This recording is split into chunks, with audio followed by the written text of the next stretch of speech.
Okay, good evening, everyone, and welcome to the May 1st Board of Education meeting. I'd like to officially call this meeting to order. We will begin with an invocation. Mr. Sides. Thank you, Madam Chairman, and our returning dignitary for our tonight's invocation, the Reverend Vic Weaver.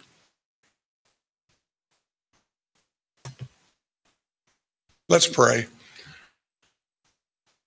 Father God, we come to you in the name that is above every name, and that's the name of Jesus. And we just thank you for what you are doing through this Board of Education. And we thank you for them and ask that you continue to bless them.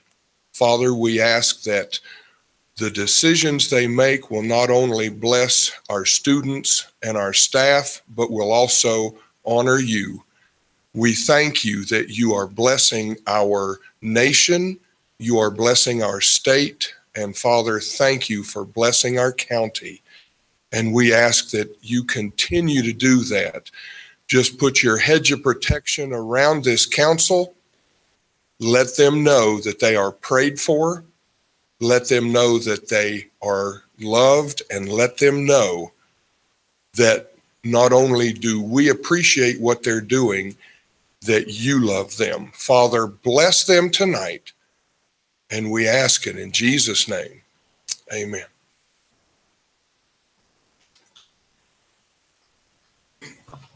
And now if everyone would please stand. The Sun Valley ROTC is with us tonight. Terry. Colors.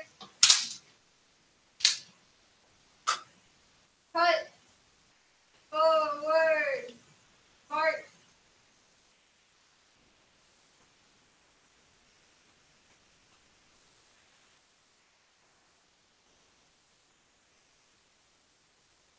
To the right. March.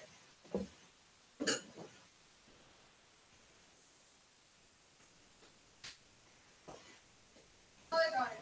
Hold. Present. Colors.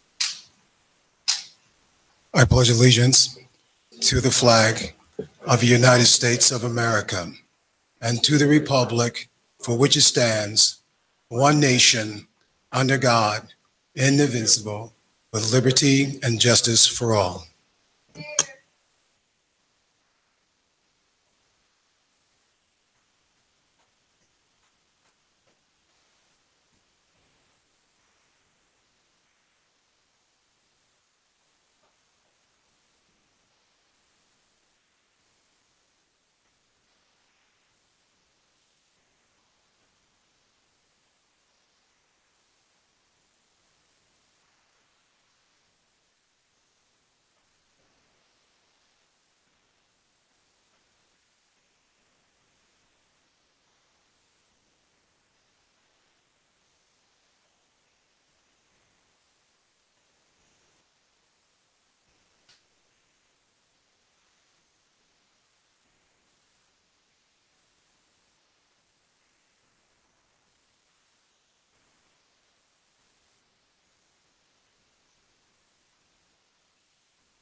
Okay, everyone can please be seated.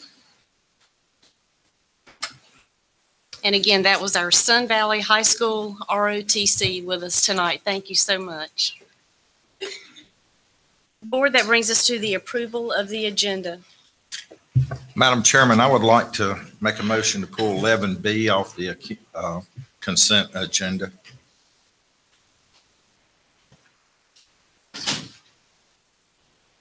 I would like to table the February 1st and February 27 minutes.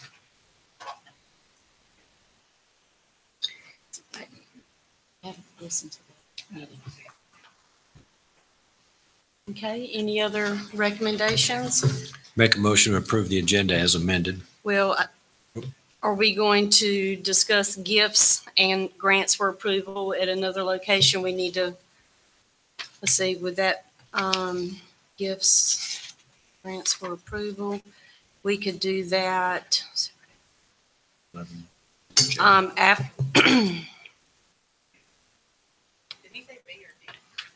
thought he said B. B. Okay. We can do that after the superintendent's report. Is everyone okay with? Correct. So we will insert B after number 12. Okay. Okay, any other changes or recommendations? If not, I will accept a motion as amended. So moved. Second. Okay, all those in favor? Aye. Aye. Okay. We will now move to the John H. Crowder Service Award. Board members, if you will please, you know what? Our student was not able to be here tonight, so we will move straight to the special recognitions. If you'll walk around, board, we will have the Employee of the Month recognition.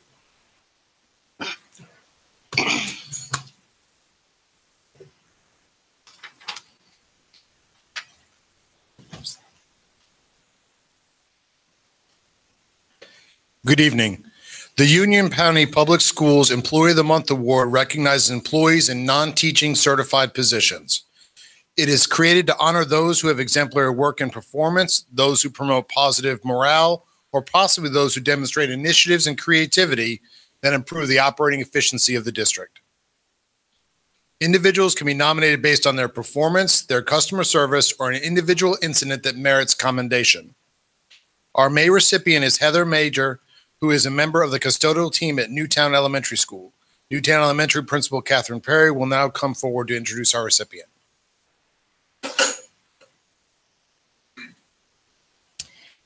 Good evening. Heather Mauger has been an exceptional custodian at Newtown Elementary School for several years. Her excellent performance is evident in all she does throughout the school building and to anyone that she comes into contact with. Heather is always positive and professional and often lends a helping hand to staff members. Her presence and involvement at Newtown make her an asset to our school. I will now read the Employee of the Month proclamation from the Board of Education and Dr. Houlihan. Whereas the Union County Board of Education values the hard work of each employee within the district. Whereas the performance is an essential part of district operations. Whereas Heather Mauger exemplifies the performance, dedication, and teamwork essential to the success of the district and its students. Now, therefore, we, the Board of Education for Union County Public Schools and Dr. Andrew G. Houlihan, Superintendent, hereby proclaim Heather Mauger as the Employee of the Month for the month of May 2018. Congratulations.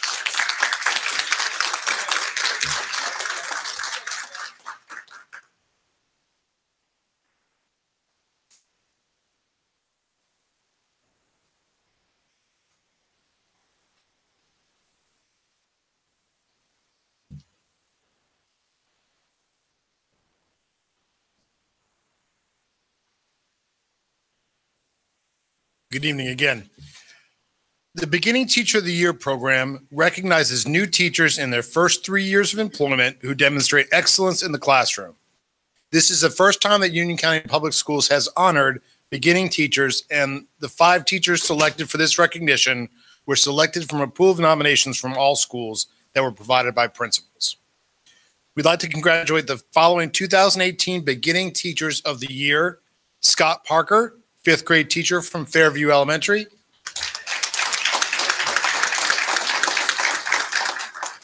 Margaret Long, 5th grade teacher at Marshville Elementary. Sydney Hall, 4th grade teacher at Rocky River Elementary.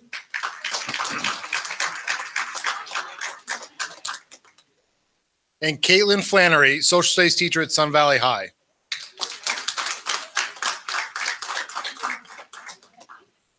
We would also like to recognize Laura Sackett, fourth grade teacher at Rockrest Elementary, who was unable to be here with us tonight.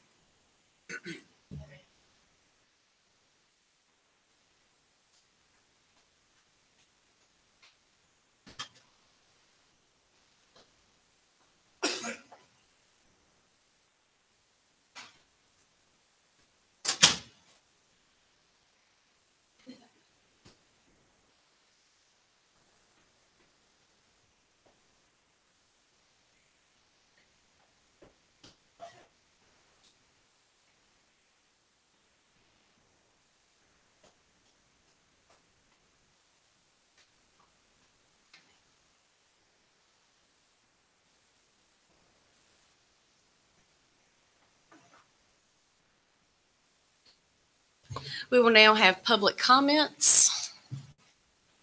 30 minutes has been allotted for public comments. Community members wishing to speak during public comments should state their name, address, and phone number prior to making any other comments. The board will not hear in open session complaints about the performance of school personnel, personnel issues, or confidential student matters. Individuals may address the board for a maximum of 3 minutes. Any person who is appointed representative for a group may address the board for 5 minutes. Should a community member wish to seek information or share items that may not be shared during public comments, our staff are available to address your concerns or provide information. Dr. Charles Faust, Chief School Performance Officer, is here tonight. Dr. Chris Barnes, Assistant Superintendent of Human Resources. And Dr. John Jones, Assistant Superintendent of Teaching and Learning, are here to assist.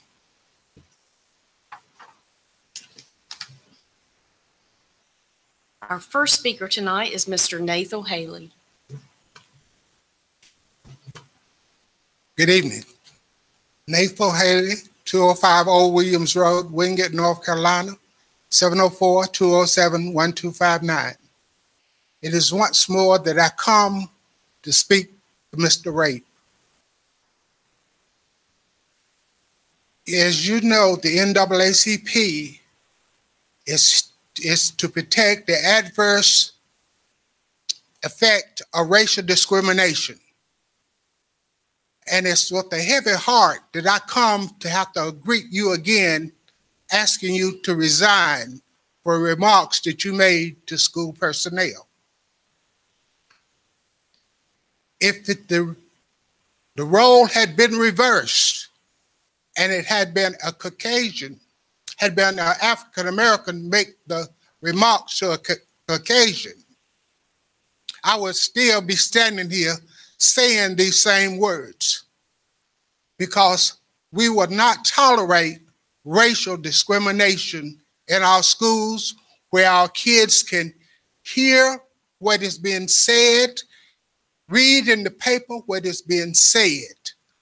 So again, we ask that you resign from your position on the Union County Board of Education. Thank you.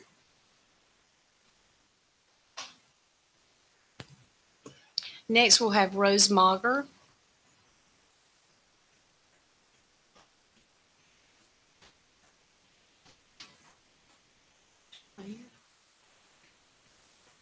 Okay, we will now have Erica Mercado.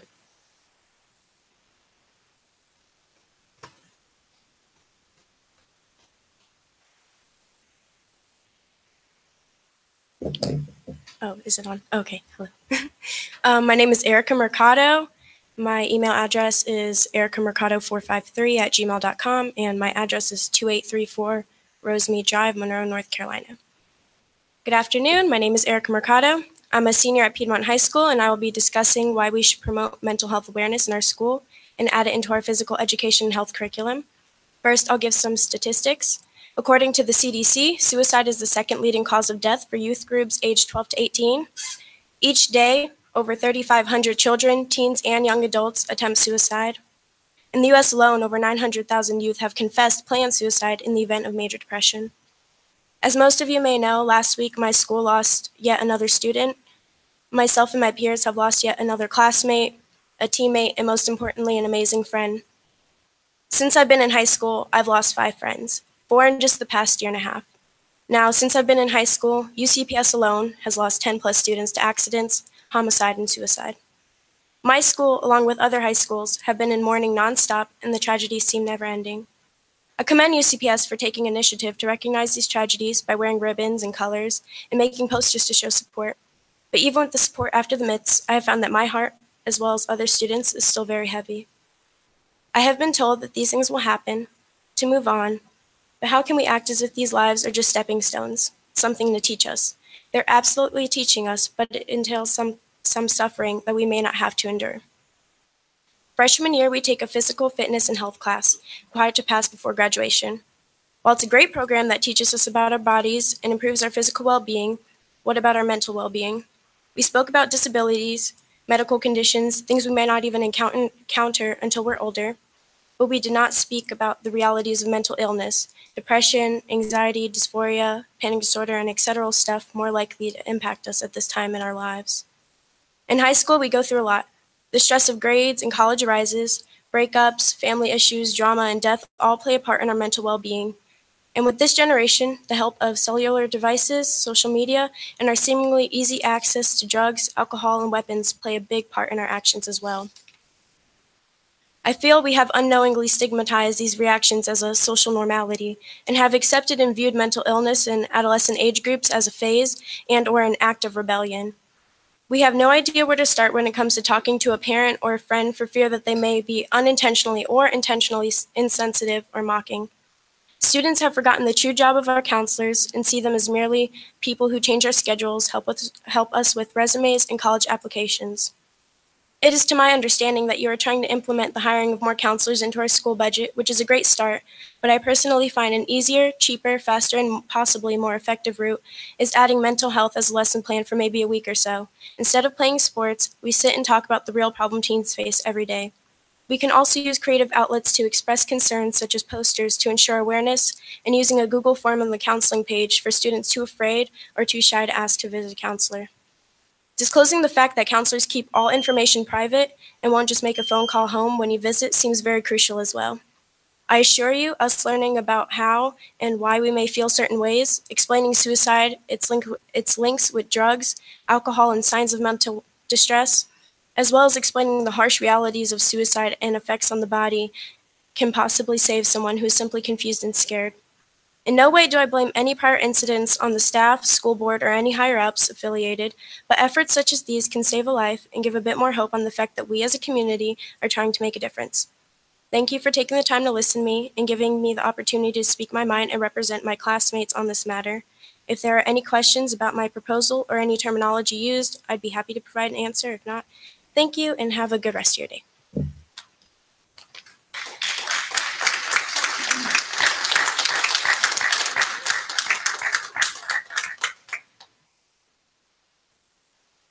That concludes public comments for tonight. We will now have highlights from the EPIC grant update. Good evening, board members. The last time I spoke to you about the grant, first was to ask your permission to apply for it, and next was to inform you that we had received the grant. It is my pleasure again tonight to introduce to you the two ladies who will be monitoring, supervising, overseeing, implementing the EPIC grant, and they have an update for you. You may recognize Dr. Kim Schroeder is our project manager, and Ms. Jillian Neer will be the project analyst. Dr. Schroeder. Good evening, Dr. Houlihan and school board members. We are happy to be here tonight to give you an EPIC update about EPIC. You have a handout that was provided for you tonight as well. EPIC, just as a reminder, serves as or represents educator performance, incentives, and career pathways. This is a U.S. Department of Education funded grant through the program teacher and school leader. Our fiscal year of the grant is October the 1st through September 30th. So we are exactly halfway through year one of our grant. We do have a 3-year confirmed commitment for the grant with the potential for 2 years of renewing. You can take a look at the dollar amounts there. Year one, we have right around $8.7 million in our budget. Year two, right around $9 million in our budget. And year three, $9.4 million in our budget. All monies related to the grant are very specifically tied to line items in our grant. Our 13 schools that are supported by the grant are there for you. These are schools with at least 50% or more of the students and with free or reduced lunch. Two goals of the grant. The first grant is to hire the very best teachers and sustain those effective educators in these 13 schools. The second goal of the grant is to increase school teacher and school leader effectiveness to positively impact student academic achievement.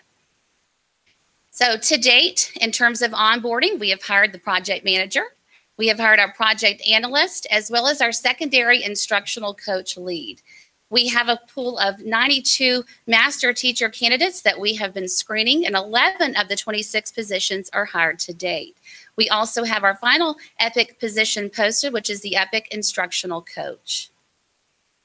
In terms of supporting, we have come up with a process, worked with our finance department to educate our principals and bookkeepers on how to request grant funds. We've been working on that. Also, we've held focus groups to solicit input about school and working environments, because part of the money that's related to the grant is for what we call school climate funds, which those have been distributed to our schools. We've planned professional development with each of our school principals. We've been in buildings for the last week and a half, aligning those professional development goals with our district needs, and those funds have also been released to principals as well. In terms of rewarding, we have a draft of our performance-based compensation system. This would entail our student performance, our beginning teacher mentoring, our hard-to-staff subjects, facilitating of clubs, and attendance. So we have drafted the performance-based compensation system, which was a very lengthy process, but we wanted to make sure we get it right. And focus groups of different stakeholder groups in the school provided feedback, which then impacted this draft of the performance-based compensation system. In terms of next steps, we have an executive summary due to the Department of Education by May 25th. We have worked with communications to launch a marketing plan. We would like to really recruit highly effective teachers to our 13 schools. We also have master teacher positions open as well. So along with communications, we are launching a massive marketing plan to recruit to these 13 schools, particularly in the terms of master teachers. Also, we are going to finalize our performance-based compensation system so that we can get in schools and share this information with each of the school staffs. We also are planning our first master teacher training, which will take place July 30th and 31st, followed by an EPIC kickoff in August. Just to touch briefly on some of the funding that the grant offers, you'll see there's 5 buckets of funding. There's personnel, which are the 4 EPIC grant office staff members, as well as the 26 master teachers. We have the performance-based compensation system bonuses, which Dr. Schroeder touched on. It includes individual and school-wide performance bonuses, mentoring, attendance, bonuses for facilitating clubs and hard-to-staff areas. There's also funding for travel. The big piece of that is recruitment at historically Black colleges. There's funding for materials and supplies. You just have to keep in mind that it can only be spent at the EPIC grant schools and in the spirit of the grant. And then the big line item there is for our contractual pot, which includes our professional development. And just to give you high level of what has been spent to date. So in the black is what has been spent to date so far. And in the blue are things that aren't quite out the door yet, but are in the works. Okay. Are there any questions? I would just like to offer a comment. This discussion of the grant came up at our joint meeting with the county commissioners, and just want to clarify for the general public that grants of this nature do not supplant current funding, either on a local or statewide basis. These are for the new programs that are outlined in the grant and as an additional funding. So it was put to us, well, if you get this grant, then maybe you don't need X number of dollars in your current budget. It's not the way it works. This is in addition for new and innovative programs that the Federal Department of Education will at some point collect data and see if they have a worthwhile value to roll out elsewhere. And I also want to commend you ladies for quick implementation of the grant, and I'm sure we'll see great results. Thank you. Just have a quick question. What is the contractual consultants? What are we looking at there? So a requirement of the grant is that we have someone perform an evaluation and to help us with implementation and sustainability. And so those numbers, those fees are set by the federal government basically. And so those are the organizations that we have contracted with to fulfill those two responsibilities. I have a question. It was my understanding it was 3 million a year or 9 Almost million. 9 million a year. So it was 9 million Mhm. over 3 years for 27 million. Yes, ma'am. Okay, so where are we between the 9 million in year one and the 2.3? 2.5. We, the biggest part of the budget is the compensation package, and that will not be paid out until our test scores come back and we take a look at the school and the individual teachers' growth scores and proficiency scores. And so when those come back in October, November, we'll do all the calculations and a large amount will be paid out at that time. Same thing with the attendance bonuses. Some things don't happen until the end of the school year. So that'll be the largest piece. The performance-based is just on test scores? It's the evaluation of the teachers as well as growth scores. So these master teachers are coming here with no guarantee of any stipends. I was under the understanding that they were getting the stipends up monthly to come. There are a couple of different things. A master teacher doesn't actually make a larger salary. They are eligible for the incentives just like any other teacher at that school would be. There is a line for hard to staff positions. So I don't know that a master teacher would qualify as a hard to staff position. That's more in the lines of your EC teachers, maybe higher level math and science. It varies at the levels. Elementary is a little different from middle and high school. So a master teacher is guaranteed a position for the 3 years of the grant and is eligible for any of the stipends or incentives, just like any other teacher at that school. I was under the impression that we were going to hire dynamic master teachers and pay them this extra money. I realize you would tie it to scores, but you know, they're going to have to leave a environment where they're comfortable to go to an environment that's going to be challenging. Some of these master teachers could be teachers that are currently in the school that already know the culture, the administration, the staff. Not all of them. I don't know who they are, but that could be a possibility. And the master teacher is more of a leadership position. It's part of the career ladder that's included in the grant. So not so much from a specific monetary amount assigned to each master teacher, but the idea that they will be an instructional leader. They will teach half the day and coach half the day. Well, if they don't get, if this 7 million, if nobody qualifies for it, where does it go? If nobody qualified, we would roll it over and look at our criteria perhaps, because the idea is that we do pay it out. We've run scenarios based on our last 2 or 3 years for these 13 schools and set some of the projections on how much would be in each category based on our past 3 years.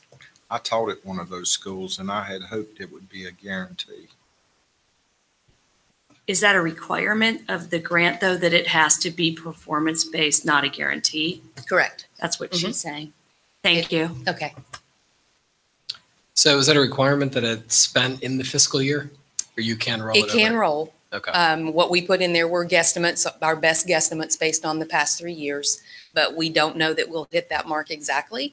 And we can roll it. And some things can be, like you can't put compensation in materials and supplies. You know, they really want teachers to be compensated with everything we identified as compensation.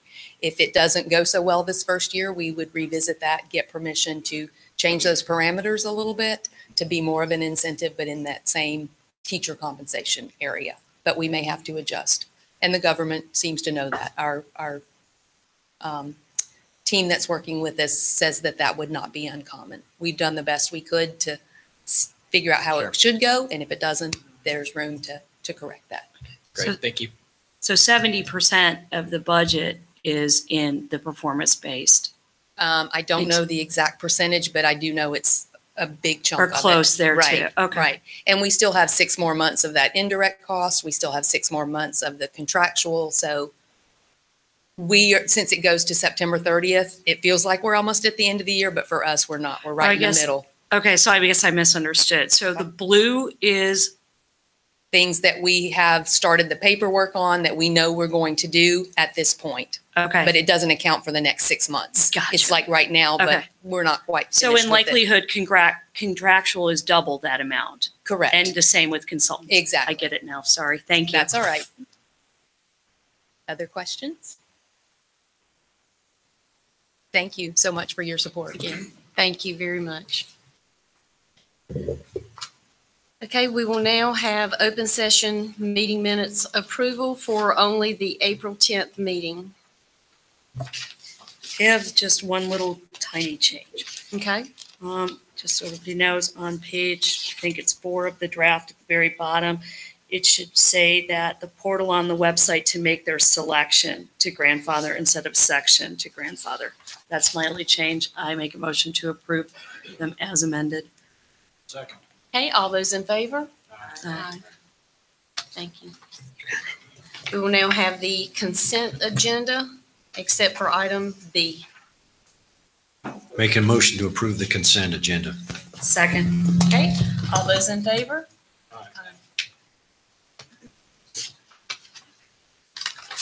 We will now have the superintendent's report. Dr. Houlihan. Thank you, Madam Chair. It is very hard to believe that there are only 18 days left for our year-round schools and 27 days for our students on the traditional calendar. This year has just flown by. I cannot believe it's already May the 1st. Our team has had some amazing work this year, and I'm very proud of our teachers, our students, our principals, and our staff. As we count down, I do want to make a positive encouragement to all of our school leaders and teachers and students to stay focused, keep pushing to the very end. You're almost there. And let's keep instruction and quality teaching at the forefront. Last week, the Public School Forum of North Carolina released a report called the Roadmap of Need 2018. The report included 20 indicators of wellness across 4 areas: health, youth behavior and safety, education, and economic development. I want the public to know UCPS ranked #1 in that report in education. This category focused on their graduation rate, 3rd grade reading proficiency, Math 1 proficiency, ACT composite, and AMO targets. So to all of our schools, to our school leaders, to our teachers, to our parents, this is great news for our system and great news for our community. We are still not where we want to be, even though we are #1 in this report. It is one of the many reports of hundreds that come out, but we are consistently ranking in the top tier in all of these categories. So congratulations to the team. I also want to give a big shout out to Dr. Eric Warren of Novant Health. The North Carolina High School Athletic Association honored Dr. Warren with the Elton Hawley Athletic Trainer Medical Professional of the Year Award just last week. Dr. Warren and his team are super great partners with our organization, and we are extremely proud of that partnership and very proud of Dr. Warren. I also want to give a big thank you to Team UCPS for our 2018 United Way donations. We had the largest employer campaign this year at approximately $197,000 donated. And we'd like to set a goal for next year for $200,000. We've never reached that goal. So this is a charge to all of our employees. Let's really strive hard to meet that $200,000 goal next year. The United Way does a whole lot for our students and for our community. They're a fabulous partner, particularly on our work with literacy. So great job. And finally, our thoughts are certainly with the DeBerry family and the students and staff at Piedmont High School. As you heard earlier tonight, with the tragic loss last week of a student, the Piedmont community is a very close-knit community. They have really come together this year, not just in this example, but in others, to come together to support each other during this challenging time.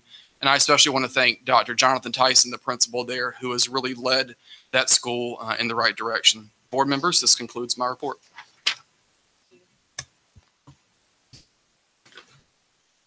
We will now talk about gifts and grants for approval, and I guess we will start with Mr. Rape since he pulled it. Madam Chairwoman, I have been anxiously awaiting to see a gift on the gifts and contributions. We were told last fall by Dr. Houlihan that CMC Union was going to pay for the sign at Monroe Middle, which I think the sign's great. And I had checked with him several times, and he said, well, he would check on it. He would check on it. And when I asked him, I believe in January, he said he thought they'd already paid it. And, you know, I believe Parkwood Middle had to raise money for their sign. And in just the light of equity, and I believe we were also told there was a MOU from CMC that they would pay for that sign. So I would like to know, when are they going to pay for it? I've had discussions recently on this subject within the past month with Mr. Lutz at CMC, and he is processing that. I don't have a date to tell you when it will be here, but that's in process.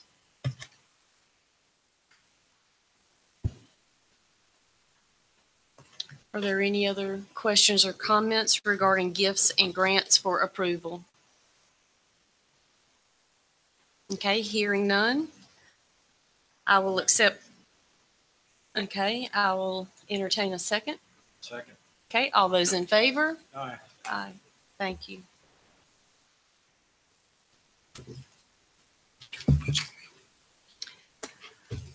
Okay, we will now have the 2018-19 Superintendent's proposed budget. Dr. Houlihan.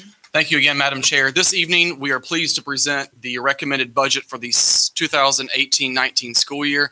I want to start off, first of all, by thanking the Board Finance Committee, who met yesterday and really helped us figure out some additional priorities that I'd like to highlight this evening. And I also want to publicly thank Mr. Covington, our CFO, and Shannon McLam and the entire finance staff for your outstanding work this year. This is a budget that we are all very proud of, that will address significant gaps in our systems and will significantly provide additional resources to our employees and to our students. I am going to start with the middle of the road with the budget priorities. Just to recap, there are three major categories in this budget: school safety and security, investment in our human capital, and the third one is around continuous improvement. Mr. Parker, next slide. You'll see here there have been no changes to this slide. We have a 3-year phase-in social emotional learning plan that calls for the additional allocation of counselors, social workers, mental health therapists, the hiring of a lead counselor and a lead social worker that will be school-based positions, training for our teachers and administrators on social and emotional support, and then additional enhancements to our facilities across our school system with regard to entrance door camera buzz systems and a visitor check-in system. In terms of our investment in our employees, this has not changed at the high level.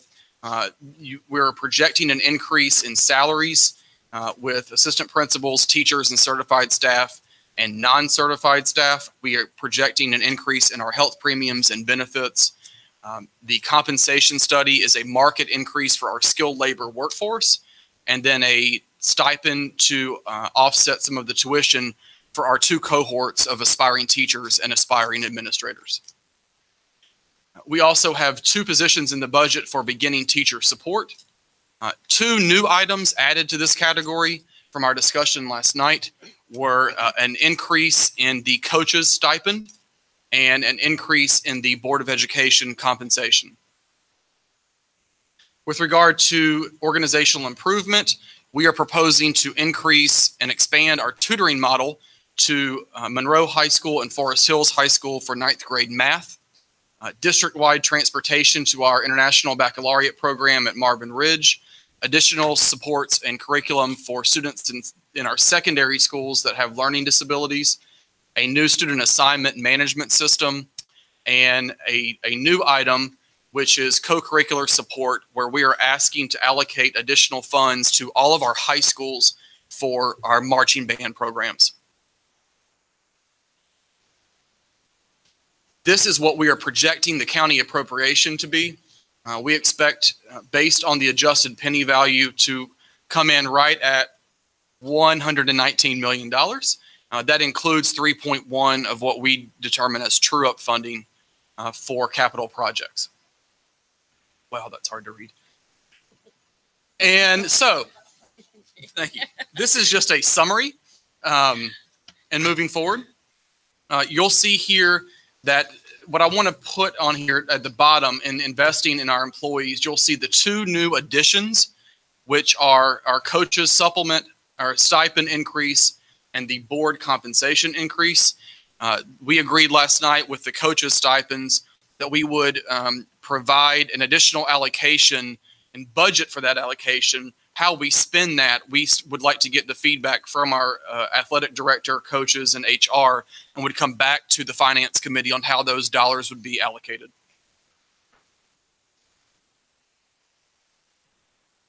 There have been no changes to this section except for on 5C is where you'll see the additional funding for co-curricular support for marching band. This budget calls for the allocation of $50,000 that can be utilized for transportation. And so this would be with 10 high schools, the allocation of $5,000 to each high school for the sole purpose of transportation for our students that are on marching band.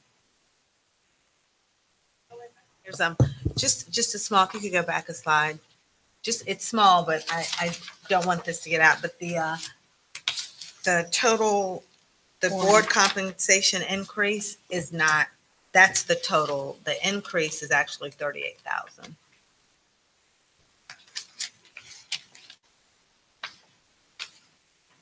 Based on the 62 is the total. It's the total, but we're already getting a little something. So that's just the total increase is 38,000. 38,082. We can correct that. Yeah, That's correct. I just wanted. I amend the slide. Yeah, I just wanted it so that. Okay, we can fix that.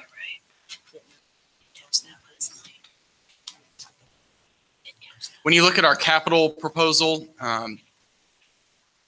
you'll see here that we have 4 major categories. One is on our facilities needs, where we are proposing a $14.8 million budget to address facilities. The second one are on transportation, where we're requesting funds to add bus cameras and bus lifts. The third one is on technology. This coming year is the year to replace our student devices in grades 6 through 12. And finally, you'll see co-curricular support added again, marching band uniforms and equipment, a $50,000 allocation.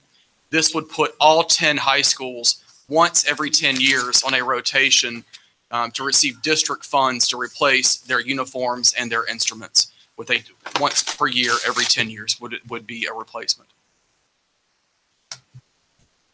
So to summarize, this brings us with our current operating and our current capital. And as of today, with value and our true-up, we are presenting to this board a balanced budget based on the projections that we believe we should fall in with the county appropriation. So again, I thank this board finance committee and staff for your support and leadership on this. The board is now up for discussion on any proposed changes, additions, deletions, or edits that you all would like to see or comments. I wanted to add too that this budget also includes lacrosse as a high school sport and JV volleyball as well. So that's another thing that we added too. That is correct. Is that reflected in all these line items we just went through? That is. I don't recall seeing it. That is reflected in the coach's stipend increase.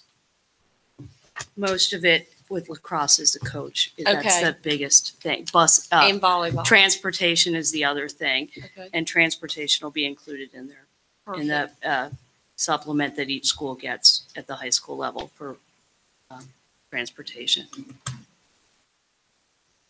Madam Chairwoman, Yes. the 50,000 to the schools, transportation alone will eat that up, won't it? 50,000. For the Marching band? band. It's 5,000 per school, per high school. And that's what it's for, is transportation. And What then about- the what- 50,000 in capital is a rotating 10-year for each of the 10 schools to do uniforms and instruments for marching band.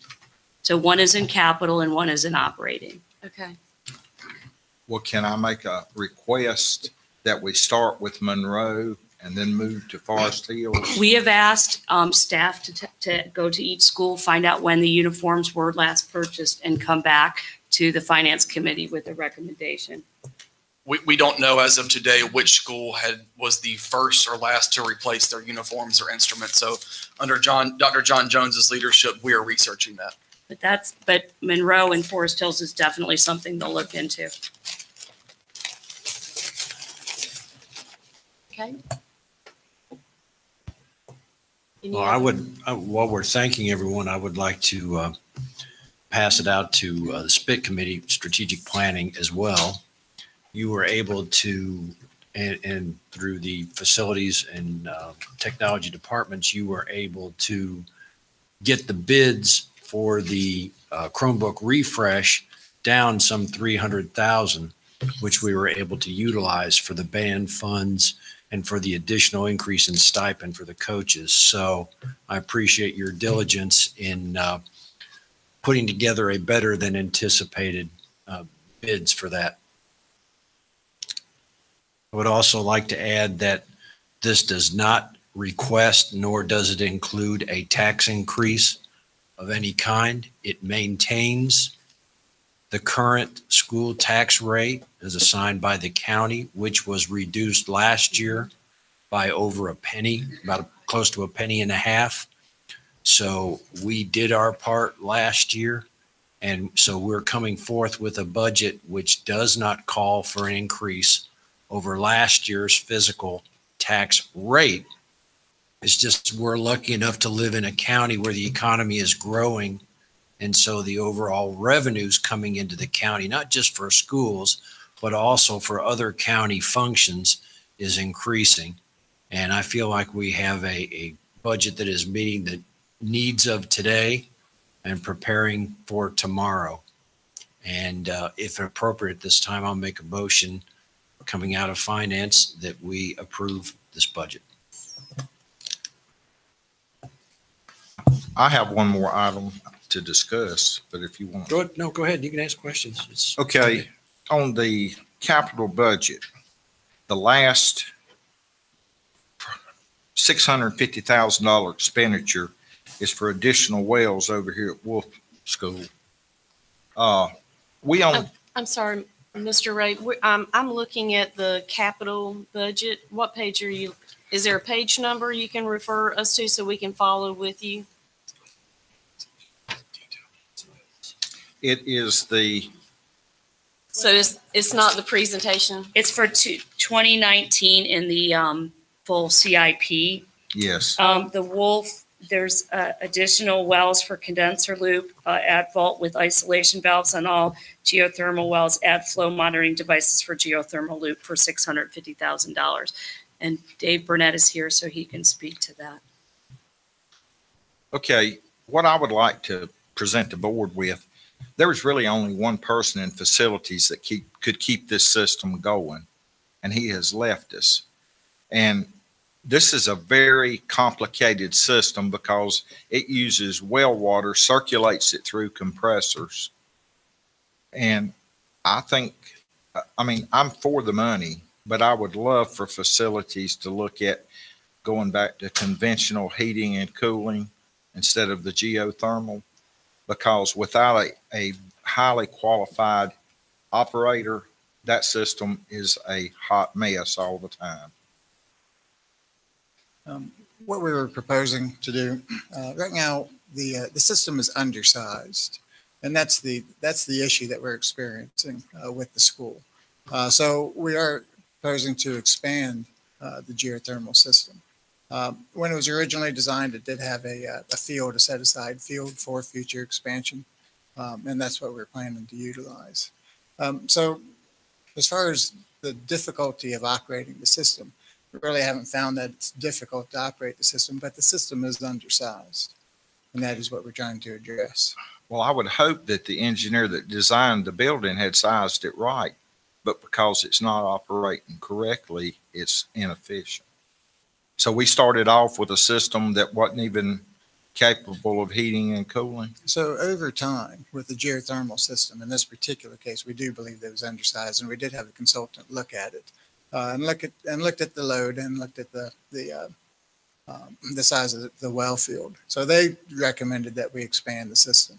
But over time, that is going to build up.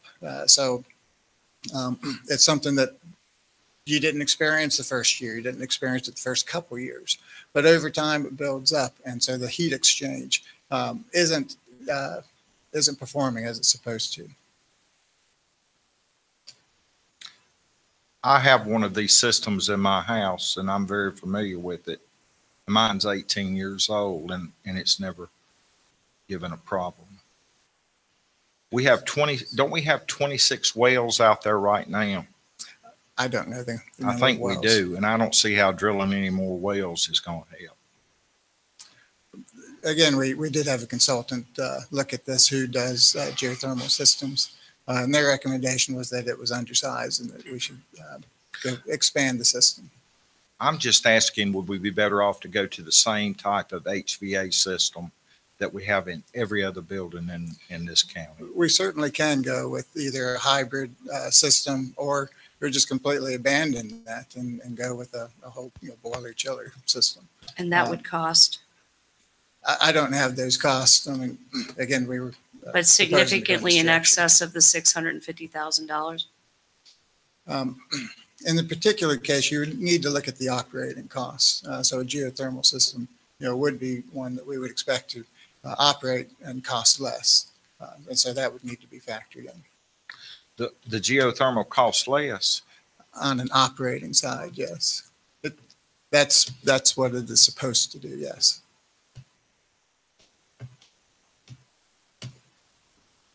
I have sat on facilities for 3.5 years now, and I would like to commend our facilities department, and what a pleasure it has been to work with the new people leading that department. And I know that this draft has been vetted and vetted and vetted. And Mrs. Heintel and I and Matt Helms have spent unmeasurable amounts of hours with Mr. Burnett and Mark Strickland. And I feel, just to let the board know, coming from facilities, I feel very confident that with your staff and your help and the time that we have spent on this, this is a very, very good budget. Thanks. So thank you.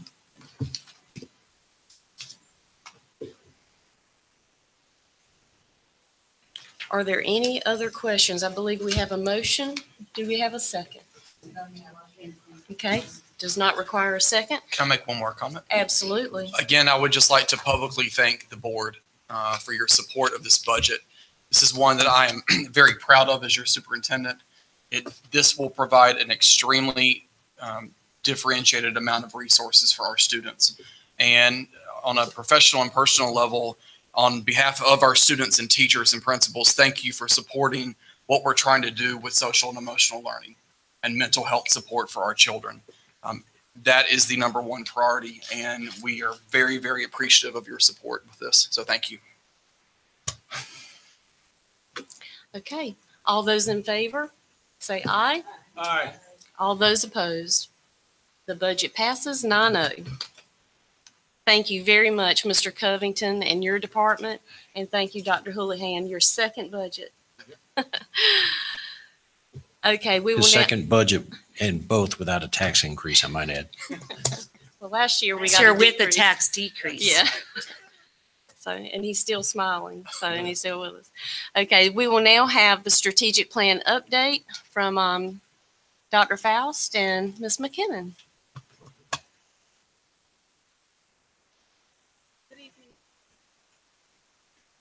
Good evening, school board members and Dr. Houlihan.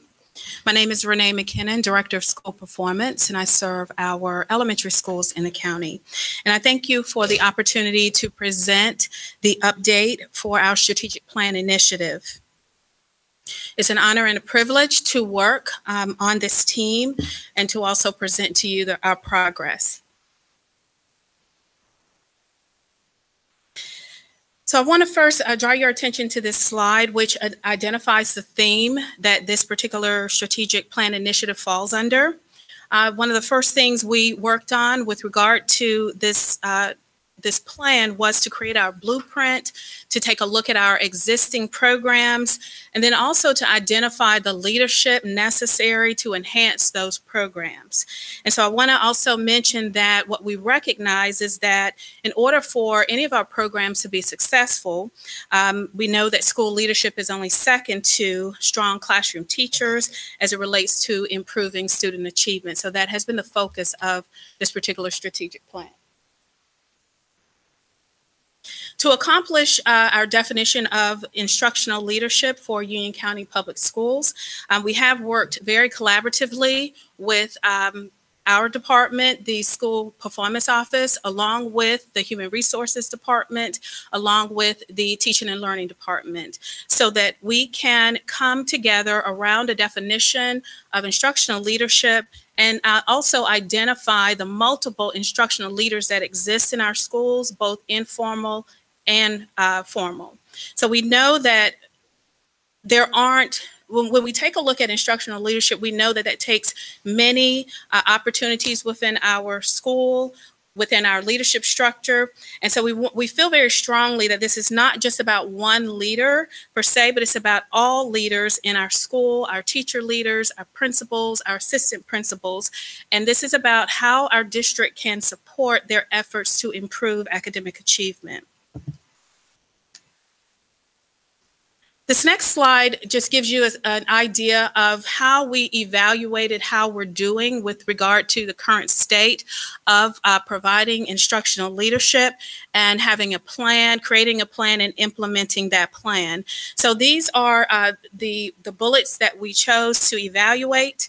And once we had an opportunity to evaluate how we're doing in the district with regard to these concepts, we took a look at 3 particular areas that were research-based and took action toward those particular areas in order to identify our definition, creating a plan, and a plan for implementation as well. And those areas are leadership development, ongoing support for leaders to learn from each other, and coaching principles. So we know that these are not new items to Union County Public Schools at all. We know that we have great things that are going on in our school system. We have great leaders. We have great teacher leaders. But one of the things that we thought we'd do is bring a common language and a common structure and protocols around these particular items. So what you'll see later on is some of the network structures that we're using for that. So in order to identify where we are with those concepts on the previous slide, we took a look at a number of different things: survey data, input from team members, as well as school leadership. And we have a ways to go with that. So we will continue to go through that process of identifying what our needs are with regard to leadership development. And on this slide, you will see our desired state, some of the outcomes that we're expecting to achieve. So our desired state allows us to differentiate support for our school administrators and continue to enhance the great things that are going on in our schools. Again, to refer back to those 3 structures that we have identified and that we have a plan for, and that is, again, network structures, coaching, and leadership development. On this next slide, what you'll see, and actually on the next 3 slides, what you'll see is a range of performance indicators. And so I want to just call your attention to the performance indicators, which are our outcomes that we expect to reach, how we will measure our progress, and how we will monitor our progress as well. What you'll see identified here is the way in which we went through the blueprint development process. You'll also see some existing leadership structures and development structures that are currently going on in our on a monthly basis.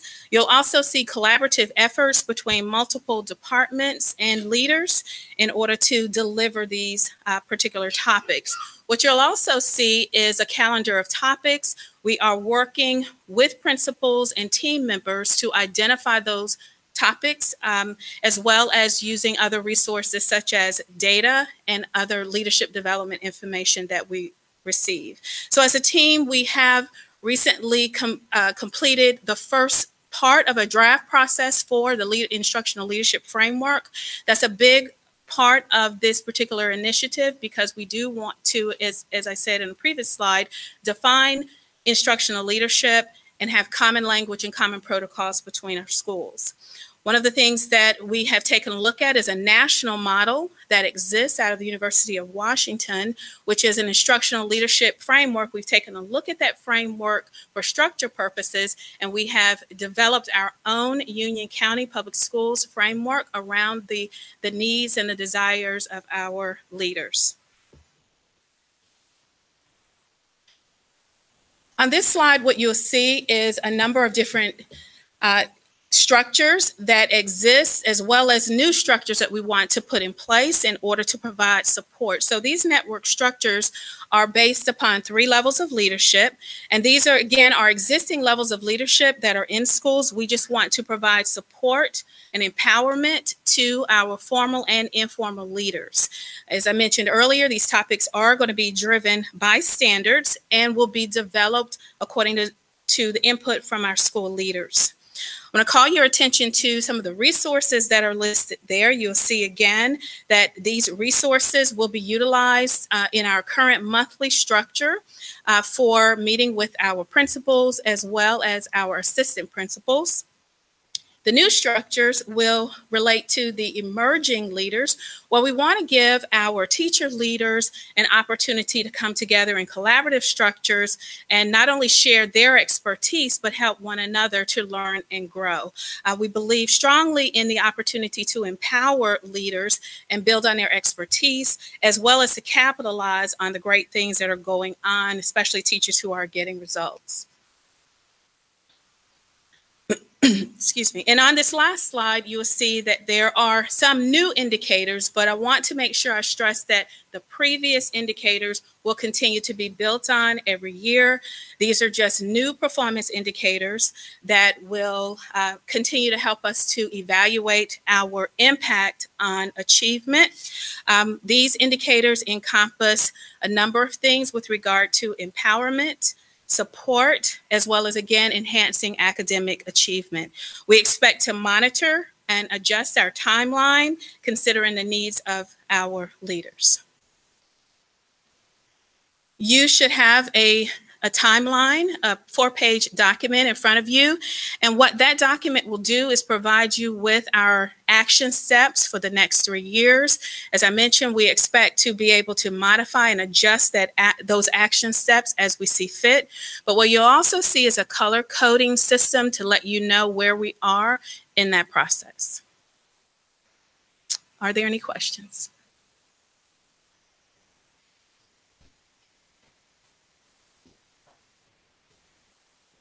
That are designated as advanced APs? We do have assistant principals who are in an assistant principal academy, and these instructional leadership components that I mentioned tonight are being utilized for their leadership development. Well, and that will be replicated for all assistant principals because we believe strongly in building capacity of all school leaders. And so we are looking for that to be replicated with all assistant principals. But my question is, I saw where it said principals, assistant principals, and advanced assistant principals. Yes, so we have an assistant principal academy, and that's what I was referring to there. Those assistant principals have been selected for that academy. And these are the upper echelon or beginning? Those are, yes, assistant principals who are experienced and who have been identified to be very strong in various leadership skills in their capacity. How many are in that academy? 12? 12. Yes, and that is an academy that is recurring every year, as well as I mentioned, the concepts that are addressed in that, the topics rather that are addressed in that academy will also be replicated with other assistant principals. So we've got 12 APs in an academy that they've been in all year. Well, it started in January or February. And Yes. it runs through what? Through the end of this school year. And again, that's recurring each year. So part of the performance indicators that were on one of the slides was the selection criteria for various network structures. And so again, with regard to the aspiring leaders, which will include assistant principals and other emerging leaders, will continue with the criteria for identifying. Okay, are these 12 APs that in it now? Do they do it after the school day, or are they in this all day? They are not all day. The topics are addressed on various days, mostly on a monthly basis. And when they come out for leadership development, when they come out of their school, they're generally with us from about 8 in the morning until about 2 in the afternoon on a monthly basis. Sure. I see you're making steady progress from the March to the handout here for April. Am I correct to assume that your target date for completion of the 2017 to 18 guidelines are the activities is the end of this current school year or sometime during the summer? Yes, during the summer. And there are several items that, specifically the yellow items that are an ongoing, specifically, as I mentioned, the conducting a needs assessment. We have multiple different groups and committees and advisory committees that we have identified as part of our blueprint to continuously conduct a needs assessment. So that's one example. And again, with regard to resources is one, again, that we have not finalized yet, which is why it's there in red, but we do expect to finalize those this summer. Thank you. Thank you. It is very exciting to see our strategic planning in action. So great presentation, and thank you for that update. We will now have the Strategic Planning, Technology, and Transportation Committee update. Thank you, Madam Chair. We just had the strategic plan initiative update. So we met on April 25th. A couple of things we discussed were the Chromebooks that we just approved on the consent agenda, and is included in next year's budget. It's a 5-year capital lease, and it replaces 6th to 12th grade laptops that are currently behind schedule of getting replaced. A couple of things we talked about were our technology plan, 5-year technology plan.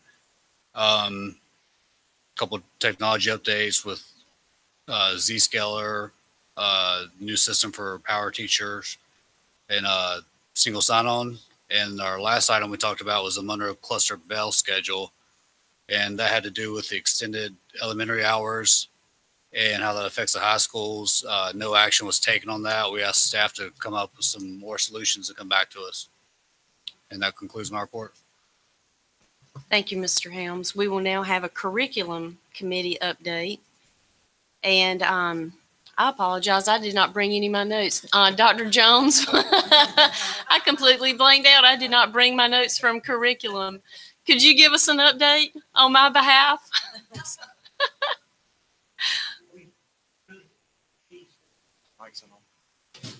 If your mic. I really put you on the spot, Dr. Jones. Oh, I'm sorry. Okay, the green dot got brighter. Okay, all right. So we're very pleased in the last meeting to report that our graduation honors have been set according to the new 5-point grading scale. Next year, our students who are currently juniors, who are seniors next year, will graduate under the 4 years that they've been under the 5-point grading scale. So we have to adjust the graduation honors. That is the recognition of cum laude, summa cum laude, and magna cum laude. We studied systems from around the state. We ran it by our principals, as well as took what the number of students that qualified for those awards under, or those honors under the 6-point scale, what it looked like in establishing a scale for 5-point. So we have released that. That will be put into the program of studies and has been approved, of course, by you tonight. 3.75 to 3.99 would be cum laude, 4.0 to 4.24 summa, and 4.25 and up would be. So that was one thing that we worked with as well from the curriculum committee. That was a big item that we had as well. We also looked at literacy for the upcoming year, and particularly the renewal of our Mayan and expansion for books into the middle schools and high schools as well. In particular, access to classics that are now online as well under our superintendent's goals for increasing literacy. That's a big push for our middle schools as well to have that access as we continue to move forward. So we have looked with Mayan, as well as our continual work with Naviance for college and career readiness. Certainly that tool continues to evolve, and we're doing more training and more work, working closely with that company and implementation of that as a tool for college and career readiness. Okay. Thank you very much. Okay, thank you. It is wonderful to have a Dr. Jones around. Could I also add, the committee discussed the results of the SPIRE program after the close to first full year of implementation. SPIRE is a special training program for those with reading challenges, i.e. dyslexia, and the results from the use of that program has been, wouldn't you say, very favorable, Dr. Jones, to say the least? And we are looking forward to the expansion of that through MegaWords, which is more directed at our older middle and high school students. So that was also discussed in the committee. Okay. Good comments, Mr. Sides. Okay, we will now have a facilities committee update from Mrs. Heintel. Thank you. Sorry, we spent a large part of March working on the CIP, our 5-year maintenance and construction plan. So that got approved tonight. So thank you for that. The other thing that came in your package was the Sun Valley High School Phase 1 update. And the Phase 1 update is the athletic fields. So Mr. Strickland can walk us through that. Good evening. So what you have in your packet and on the screen is the Phase 1 initial plan of where we're going with the construction. On the left-hand side is the Old Charlotte Highway running up and down the screen, and then down at the bottom is Wesley Chapel. So to get you oriented, the school's on the bottom left corner, and obviously you can see the football field in the stadium. So the shaded area are the current limits of construction that are being proposed right now by our CM at Risk partner, Branch and Associates. The dates are somewhat floating, so don't pay specific attention to those because they will change, but these are some of our estimates as of a week or two ago. So the plan right now is to come in with a contractor. We're supposed to get bids for Phase 1 on May 11th. We'll come in and fence off the areas that are shaded. Those areas encompass at the very bottom the waste transfer and recycling station for the city. There are a couple of practice fields in there. There's also the baseball, softball fields. And then north of that access road that you see will be a new practice field. So I would say to you before we move on that I think everyone realizes that this is going to be a challenging project. It's a large school. Right now we are anticipating maybe somewhere north of 1,600 students. So we know that going in, we're trying to do the proper planning and anticipation of things that will come up. But again, as I stand here tonight, we'll have some challenges. We'll have some hits, we'll have some runs, we'll have some errors. It's going to be an intensive project, both from our side, but more importantly for the school. And having said that, a couple of things that are on our priority list right now are obviously ensuring the safety and security of our students, as soon as we get a contractor on board, we will identify the specific areas and pathways that we need to make clear for them to come and go in the building each and every day. Obviously, the school will be in session. We don't want to do anything to negatively impact the instructional day. So that will be one of our top priorities, the safety of our students. Getting in and out will again be a top priority. Our plan is to keep most everything inside of that fenced in or shaded area. The second thing that is going to be a challenge will be the athletic piece of this. As you know, we will be constructing a new stadium. We will continue to use existing stadium, obviously, for the rest of this year. We are talking with the athletic director, with the school. As I was telling Dr. Houlihan earlier this week, I have tasked Doug Jones with figuring out the logistics of all of this. And I said to Doug, I don't want to hear any problems. What I want are answers. Don't say we can't do it. Just say, tell me how we're going to do it. We had something come up a week or two ago that has impacted us. And I told Dr. Houlihan I didn't know the answer right then, but we will figure it out, and we will. We're meeting with the consultants tomorrow. So Doug is going to take care of the athletic piece of this. One of the things we're looking at now already is the tennis season. They'll be able to use the courts this fall, but maybe they schedule their matches all at home during the first part of the season. So I would say to you again, there will be phone calls and emails and problems and challenges, but we will work through them and get this project moving forward. We are bidding the phase 1 portion, which again includes the shaded part along with the parking lot resurfacing, although that will not take place until the summer of 2019. Okay. The next slide is, and I just have 3. The next slide is just an overall site plan of what the finished product should look like. You can see the areas in orange. They denote the new construction areas. You've got the practice fields reestablished and the football stadium with the tennis courts to the right of that. We are redoing the baseball, softball fields, and then the practice field, which we are planning to have ready to use for the football team August 1st of this year, is north of that access road. So the challenge right now for us is this summer, and school gets out in a couple of weeks or a month or so. July is going to be a difficult time. We've got some dead period in there for athletics where we can't practice, but we are identifying all options to make sure that the athletic teams have places to play and practice. We can get through the summer and get into August, maybe some of the heat will be off of us. And then the last slide is just a blow up, a close in view of the football stadium. Again, it's to the right of the new construction, the track, grandstands, and all of those things. Just to the up and to the right of those, you can see the location of the new tennis courts that are proposed. So that's where we are. We're moving forward. We've got a meeting with the consultant tomorrow. Again, it's going to be a challenging time, so let's just all remember that as we move forward. Okay, it's sides.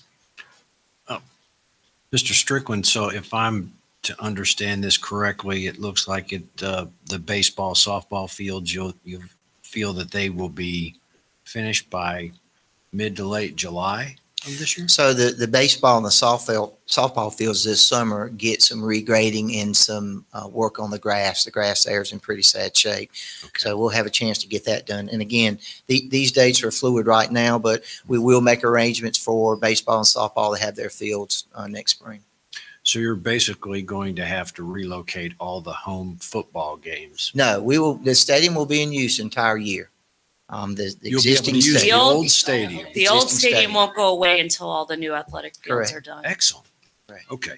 So you can build the new one around the old one. If it were that simple, it would be great. But that's kind of the idea. Half the stands may be gone, or we'll make it work. There'll be some frustration, I'm sure. But hey, I'm when sure they see that new stadium in the background being built, I'm sure that'll be an improvement. And with this construction, the county transfer waste station goes away, correct? At some point in time, it does. Oh, okay. All right. Any more questions? Thank you very No, much. Thank you. Thank you. Thanks. Okay, if that's all for facilities, Mrs. Hinetail, we will move into a policy committee update. And that is Michelle Morris. And as she walks around, we have, she's trying to get through policy one of chapter one of our policy manual this school year, or this year. So we're working through that. And that's what you're going to see on there, as well as a new policy energy conservation program. We're also talking about National Honor Society and things like that in policy still.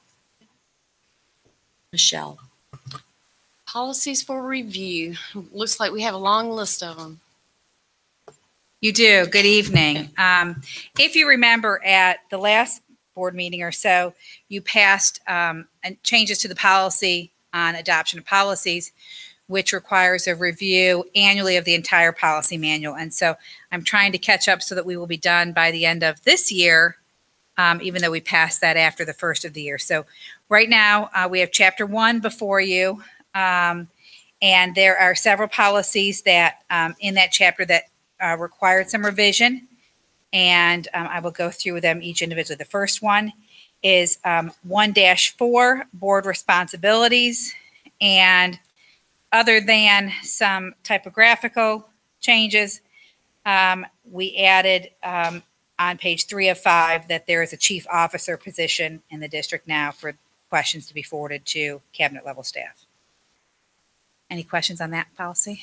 Okay, we'll move to 1-5, duties of the chair. And this policy, the revisions are made consistent with some of your other policies and some other pieces that are in the recommended policy of the School Board Association. Okay, keep moving unless you stop me.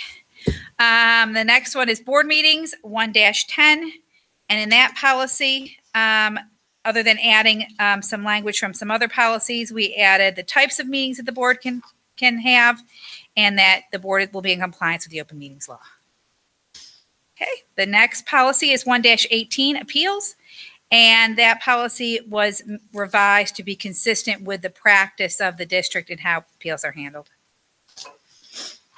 1-28, facility design policy. And the change there was based on a statutory requirement. 1-32, public records.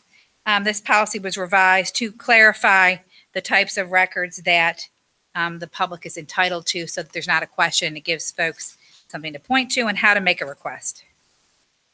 2-22. 2-22 and 2-23, the staff is recommending that they be combined into one policy. So we would be revising 2-22 and requesting the deletion of 2-23. And the changes to 2-22 are based on some federal statutory changes. And the last policy for review is energy conservation program. That doesn't have a number yet. It'll be housed in chapter 1. I'm just going to find a number for it, and I can get it to you for review next month. And that is at the request of staff and out of Mr. Strickland's shop. Okay, there's no questions. I guess I'll move on to policies for approval. You have first 4-25. The DNR policy, which was before you last month. We've had no recommended revisions to that policy, and that's here for your approval tonight. Okay. You're looking at me funny. All right. 4-8. Ms. Morris, for some, the two that are up there, that one you just mentioned is not. Okay, then we'll skip that one. I'm not sure why it's in my packet. Maybe Katie put that there in error, but I'll find out about that one. First one, 4-8, child abuse reports investigations. That one was before you last month, and there's been no recommended revisions or changes. That was here for your approval. Do I do both of them together? We might as well, right? Okay. The other one is 4-13, and that was before you last month. There's been a couple slight changes from the policy committee, and I'll point those out to you. The first one is on page 2 of 10, where we took ESSA and spelled that out to Every Student Succeeds Act. And I think the only other revision was on page 6 of 10. under the sibling policy, and that was to clarify that in the transfer process for a sibling transfer, that if your older sibling is there via a transfer, they can have their sibling come through a transfer as well. So that was the only revision since that was before you, and those are both here for your approval tonight. I move that we approve policy 4-8 and 4-13. This coming out of policy. It doesn't need a second.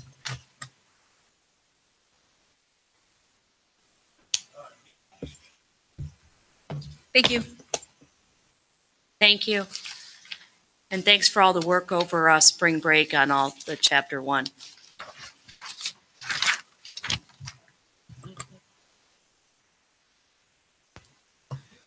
Okay, we will move past closed session decisions. We did not have any tonight, and that brings us to board comments.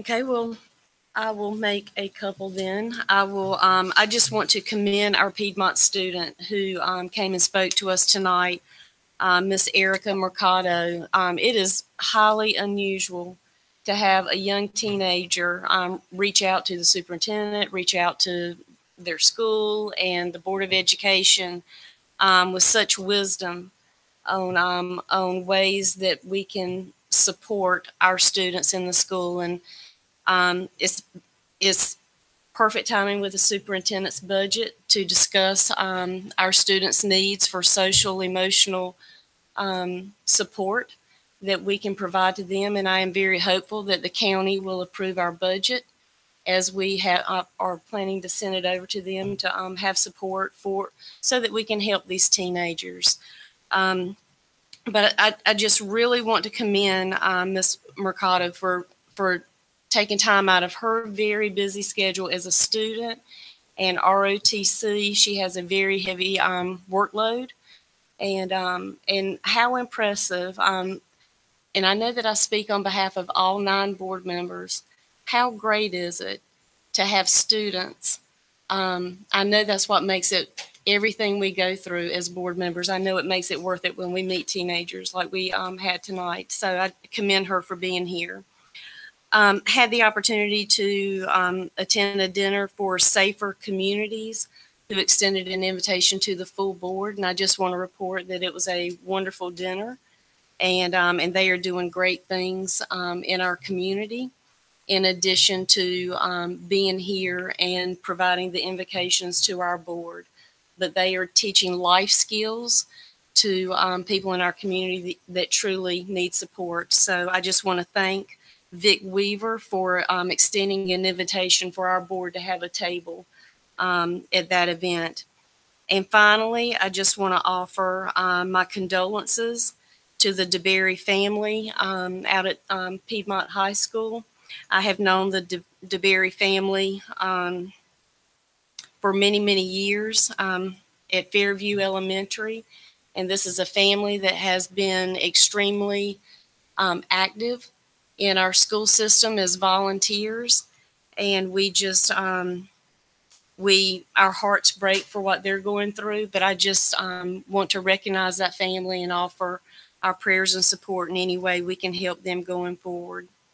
And I just want to say I'm excited about what this budget is doing for our coaches, because when I was at the funeral and visitation on Saturday, one of the speakers was Coach Hyatt. And, you know, it is a privilege and an honor to have coaches like that in our system that are working with our teenagers day in and day out. And he's certainly exemplified the best of the best for Union County Public Schools and what he's doing for our teenagers. So again, my condolences, my prayers and thoughts to the DeBerry family. And that concludes my comments, if anyone else has any. Okay. Are there any announcements for committee meetings? Yes. The Policy Committee will meet on Wednesday, May 16th at 9 a.m. at the PDC, and the Facilities Committee will meet on Wednesday, May 23rd at 9 a.m. at the PDC after the SPIT Committee. Mm-hmm.